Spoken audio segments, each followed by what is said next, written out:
भारत देश एक ऐसा देश है जिसे योग, ध्यान, अध्यात्म, रहस्य और चमत्कारों का देश माना जाता है।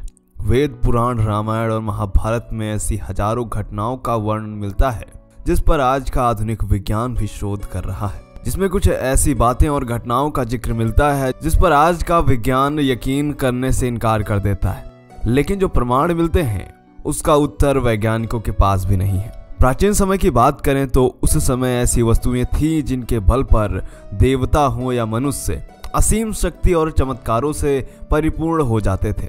उन वस्तुओं के बिना व्यक्ति खुद को असहाय मानता था। कहा जाता है कि यह वस्तुएं आज भी कहीं ना कहीं किसी स्थान विशेष पर सुरक्षित रखी हुई हैं। मित्रों, आज हम आपको इन्हीं में से 10 चमत्कारिक चीजों के विषय में बताने वाले हैं। तो चलिए मित्रों, शुरू करते हैं आज का वीडियो। मेरा नाम है धीरेन्द्र और आप देख रहे हैं दी साइंटिफिक हिंदू। हो सकता है कि आप इन्हें ढूंढें या तपस्या करें तो कहीं ना कहीं आपको भी ये वस्तुएं मिल जाएं। चलिए जानते हैं कि आखिर कौन सी हैं वह वस्तुएं। सबसे पहले आता है कल्प वृक्ष। वेदों और पुराणों में इस कल्प वृक्ष का उल्लेख मिलता है। यह स्वर्ग का एक विशेष वृक्ष माना जाता है।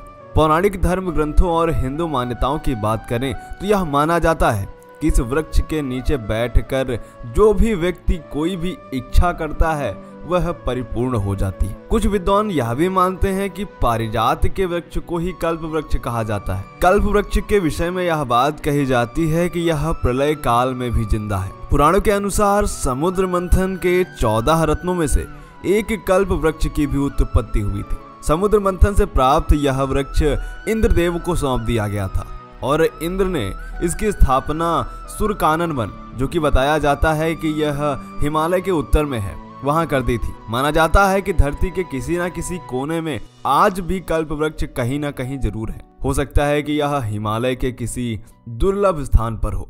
दूसरे नंबर पर आते हैं जिसका नाम है अक्षय पात्र। अक्सर यह प्राचीन समय के ऋषि मुनियों के पास हुआ करता था। अक्षय का अर्थ होता है कि जिसका कभी नाश ना हो या जिसका कभी क्षय ना हो। यह एक ऐसा पात्र था जिसमें ना तो कभी अन्न खत्म होता था और ना ही जल। जब भी उसमें हाथ डालो तो मनचाही चीजें निकाली जा सकती थी।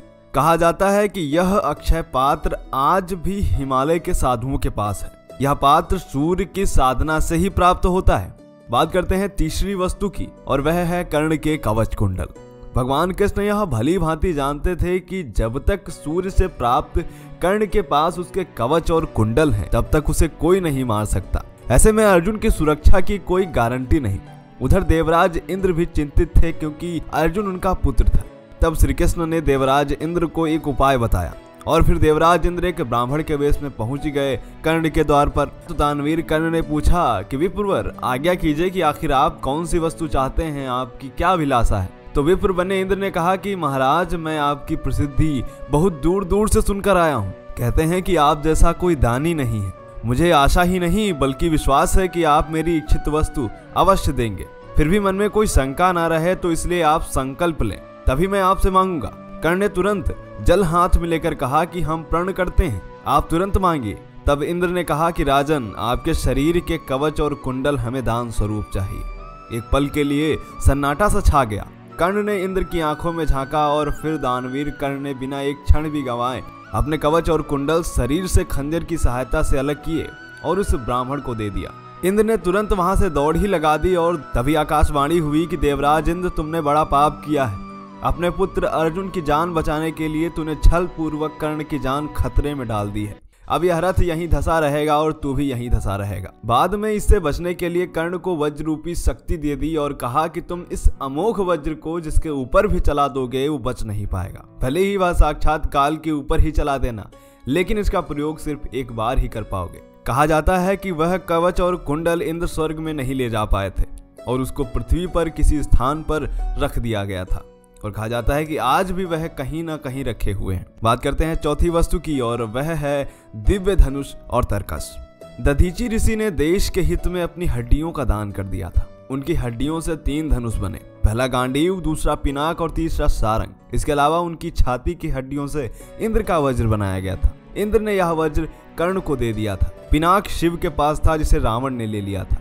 रावण से यह परशुराम के पास चला गया। परशुराम ने इसे राजा जनक को दे दिया। राजा जनक की सभा में श्री राम ने इसे तोड़ दिया था। सारंग विष्णु के पास था। विष्णु से यह राम के पास गया और बाद में श्री कृष्ण के पास आ गया। गांडीव अग्निदेव के पास था जिसे अर्जुन ने ले लिया। कहा जाता है कि इनमें से एक तीर और धनुष आज भी कहीं न कहीं इस पृथ्वी पर अवश्य मौजूद है, लेकिन वह कहाँ है यह किसी को नहीं मालूम। बात करते हैं पांचवी दिव्य और चमत्कारिक वस्तु के बारे में, जिसका नाम है पारस मणि। पारस मणि का जिक्र पौराणिक और लोक कथाओं में खूब मिलता है। इसके हजारों किस्से और कहानियां समाज में प्रचलित हैं। कई लोग यह दावा भी करते हैं कि हमने पारस मणि देखी है। मध्य प्रदेश के पन्ना जिले में जहां हीरे की खदान है, वहां से 70 किलोमीटर दूर धनवारा गांव के कुएं में रात को रोशनी दिखाई देती है। लोगों का मानना है कि इस कुएं में पारस मणि है। आज भी भारत के कोने कोने में पारस मणि को लेकर के कथाएं फैली हुई हैं। पारस मणि से लोहे की कोई भी चीज को छुआ देने से वह सोना बन जाती थी। इससे लोहा काटा भी जा सकता है। कहते हैं कि कौवों को इसकी पहचान होती है और यह हिमालय के आसपास ही पाई जाती है। हिमालय के साधु संत ही जानते हैं कि पारस मणि को कैसे ढूंढा जाए। अब आते हैं छठे नंबर पर, जो कि है अश्वत्थामा की मणि। मणि एक प्रकार का चमकता हुआ पत्थर होता है। मणि को हीरे की श्रेणी में रखा जा सकता है। इन्हीं में से कुछ मणियां चमत्कारिक थीं, या जिसके पास भी होती थी वह कुछ भी कर सकता था। द्रोणाचार्य ने शिव को अपनी तपस्या से प्राप्त करके उन्हीं के अंश से अश्वत्थामा नामक पुत्र को प्राप्त किया था। अश्वत्थामा के पास शिवजी द्वारा दी गई कई शक्तियां थी।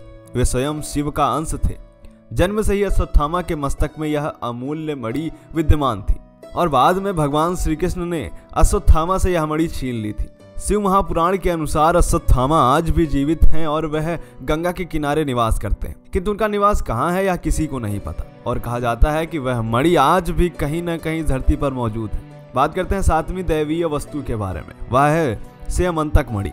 कुछ लोग कोहिनूर को ही स्यमंतक मणि मानते हैं, हालांकि यह बात सच नहीं है। सबसे पहले यह मणि इंद्रदेव के पास थी। इंद्रदेव ने यह मणि सूर्यदेव को दी।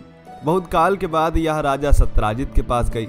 सत्यराजित ने यह मणि अपनी देवघर में रखी थी। जंगल में उसे एक सिंह ने मार दिया और मणि अपने पास रख ली। सिंह के पास मणि देखकर जामवंत जी ने सिंह को मारकर मणि उससे ले ली और उस मणि को लेकर वे गुफा में चले गए। इस मणि के चोरी के आरोप लगे भगवान श्री कृष्ण पर। भगवान श्री कृष्ण ने अपने ऊपर लगे लांछन को मिटाने के लिए मणि की खोज की और वे बहुत से लोगों के साथ जंगल में वह ढूंढने गए। वहां उन्हें किसी रीछ के पैरों के चिन्ह मिले, जिसका पीछा करते करते वह जामवंत की गुफा तक पहुंच गए। वहां देखा कि जामवंत की पुत्री उस मणि से खेल रही है। श्री कृष्ण को देखते ही जामवंत युद्ध के लिए तैयार हो गए। वहां युद्ध चला और बाद में जामवंत जी हार जाते हैं, जिसके बाद वह अपनी पुत्री जामवंती का विवाह भगवान श्री कृष्ण से करते हैं और वह मणि उन्हें उपहार स्वरूप देते हैं। उल्लेखनीय है कि जामवंती और कृष्ण के संयोग से महाप्रतापी पुत्र का जन्म हुआ, जिसका नाम सांब रखा गया और सांब के कारण ही कृष्ण कुल का नाश हो गया था। और कहा जाता है कि अंत तक यह मणि अक्रूर जी के पास आ गई थी। उनके बाद से यह मणि कहाँ गई किसी को नहीं पता। कहा जाता है कि यह मणि जिसके पास भी रही वह या तो महान शासक बना और या तो उसका पतन हो गया। बात करते हैं आठवीं दैवीय चमत्कारिक वस्तु की, उसका नाम है पांचजन्य। महाभारत के युद्ध में श्री कृष्ण अपने पांचजन्य शंख से पांडव सेना में उत्साह का संचार ही नहीं करते थे, बल्कि कौरवों की सेना में इससे भय व्याप्त हो जाता था। इसकी ध्वनि सिंह गर्जना से भी कहीं ज्यादा भयानक थी। हालांकि पांचजन्य शंख अब भी मिलते हैं, लेकिन वे सभी चमत्कारिक नहीं। इन्हें घर को वास्तु दोषों से मुक्त रखने के लिए स्थापित किया जाता है। कहा जाता है कि भगवान श्री कृष्ण ने जब देह त्याग किया था तो वह शंख इसी धरती पर रह गया था और वह आज भी कहीं ना कहीं मौजूद है। बात करते हैं नौवीं चमत्कारिक वस्तु की और वह है कौस्तुभ मणि। मंथन के दौरान पांचवा रत्न था कौस्तुभ मणि। महाभारत में उल्लेख है कि कालिया नाग को श्री कृष्ण ने गरुड़ के त्रास से मुक्त किया था। उस समय कालिया नाग ने अपने मस्तक से उतारकर श्री कृष्ण को कौस्तुभ मणि दे दी थी। यह एक चमत्कारिक मणि है। माना जाता है कि इच्छाधारी नागों के पास अब यह मणि बची है या फिर कहीं किसी समुद्र के किसी अतल गहराइयों में कहीं दबी पड़ी